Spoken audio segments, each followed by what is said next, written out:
Welcome back to Raghavendra Knowledge School. Interview questions most frequently asked tax based interview question. Question number 9. Who is an individual and who is a company as per the tax law? So, ಇದು one of the common question and ಕೆಲವೊಂದೊಂದ್ಸಲ ಕೆಲವೊಂದು ಕಂಪ್ನಿನಲ್ಲಿ ಕೇಳಿದ್ದಾರೆ who is an individual and who is a company as per the tax ಲಾ ಅಂತ ಹೇಳಿ. ಯಾರು individual?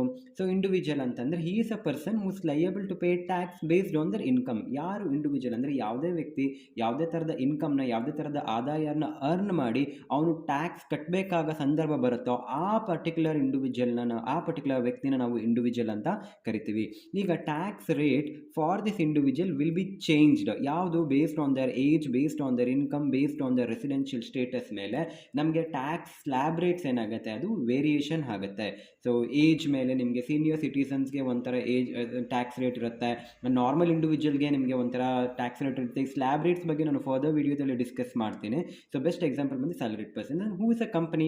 Company is a legal entity which is formed under the Companies Act of 2013 ಅಥವಾ earlier act of 1956. So company can be a public company, private company, limited liability company ಆಗಿರ್ಬೋದು. So ಯಾವುದೇ ಥರ company ಕೂಡ ಅಷ್ಟೇ ಗೌರ್ಮೆಂಟ್ಗೆ tax ಕಟ್ಟಲೇಬೇಕಾಗತ್ತೆ according to the companies act. So best example ಬಂದು ನಿಮಗೆ ರಿಲಯನ್ಸ್ ಕಂಪ್ನಿ, ಇನ್ಫೋಸಿಸ್ ಕಂಪ್ನಿ, ಇದೆಲ್ಲ ನಮಗೆ ಕಂಪನಿ ಆಗ್ತಾ ಹೋಗುತ್ತೆ. So for more updates follow us on YouTube and Instagram at Raghavendra Knowledge School.